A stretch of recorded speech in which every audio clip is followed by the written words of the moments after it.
अस्सलामुअलैकुम। आज की रेसिपी तो बहुत ही ज़बरदस्त बनाने वाले हैं हम बनाएंगे खोया। जैसा कि आपको पता है सर्दियां आ गई हैं, अब हम बनाया करेंगे हलवे। तो हलवे बनाने से पहले आप खोया बना के रख लें घर में ही। तो बस फिर जब भी हलवा बनाएंगे उसमें ये खोया डालेंगे। होममेड खोया बहुत ज़बरदस्त, बहुत ही आसान तरीके से बनाएंगे।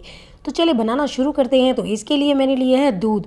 तो दूध है 200 ml। जैसे कि ये कप है 250 ml का, लेकिन ये देखिए ये थोड़ा कम है, इसलिए हम ले रहे हैं 200 ml। मेजरमेंट का आपने ख़ास ख्याल रखना है, तभी बनेगा परफेक्ट दानेदार खोया।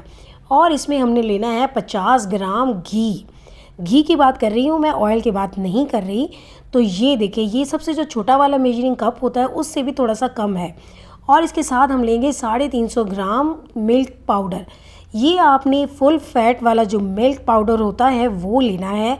ये तीन चीज़ें ही बनाएंगी बहुत मज़ेदार खोया। तो पैन में सबसे पहले हम दूध डाल देंगे और साथ डाल देंगे घी। और यहाँ पे फ्लेम मैंने मीडियम कर दिया है। अब हमने क्या करना है, यहाँ पे डाल देनी है इलायची पाउडर 1 चुटकी।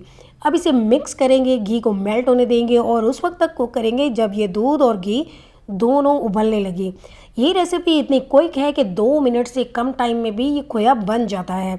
हम जब मार्केट से लेने के लिए जाते हैं तो टाइम भी लगता है और साफ़ सुथरा खालिश खोया नहीं मिलता, कभी कभी तो मिलता ही नहीं है। तो इसके लिए आप घर में बना लें आसानी से ये खोया। तो जैसे ही देखिए दूध उबलने लगा तो मैंने इसमें डाल दिया है मिल्क पाउडर और अब मैं फ्लेम कर दूँगी बंद। तो मिल्क पाउडर डालने के बाद फ्लेम बंद कर देना है और इसे करना है मिक्स। तो बस यही था इसमें, और इतना ही टाइम में खोया बन जाता है। झटपट से ये खोया बनता है, इंतहाई मज़े का बनता है। आप ये रेसिपी ज़रूर ट्राई कीजिएगा। शुरू में जब आप मिक्स करें तो आपको लगेगा ये बहुत लिक्विड है, तो अगर कम लगे पाउडर तो थोड़ा सा और डाल लें। इसलिए मैंने शुरू में थोड़ा कम डाला था, उसके बाद मैंने थोड़ा सा और डाला। 250 ग्राम मैंने पहले डाला तो 100 ग्राम मैंने बाद में डाल दिया। तो टोटल मैंने 350 ग्राम इसमें मिल्क पाउडर डाला था।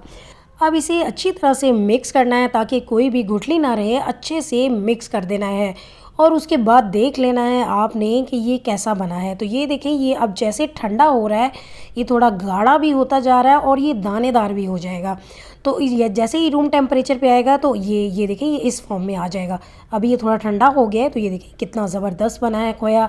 तो ये रेसिपी आपने ज़रूर ट्राई करनी है, अपने फ्रेंड्स और फैमिली में शेयर करनी है और मेरे चैनल को सब्सक्राइब भी करना है। तो अब आपको मेजर करके मैं बताती हूँ कि ये खोया टोटल बना कितना है। तो पहले हम प्लेट का वज़न करते हैं जो कि है 178 ग्राम। अब इसमें मैं खोया डाल के लाई हूँ तो ये बन गया है 774 ग्राम।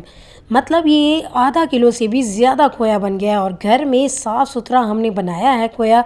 तो ये देखिए जिस तरह ये ठंडा हो रहा है उसी तरह ये दानेदार भी हो रहा है। अब इसके बाद आप इससे बर्फ़ी बना सकते हैं, हलवों में यूज़ कर सकते हैं। तो आपने ये रेसिपी ज़रूर ट्राई करनी है। तो इसके साथ ही हम फिर मिलेंगे एक और नई मज़ेदार रेसिपी में। अल्लाह हाफिज़।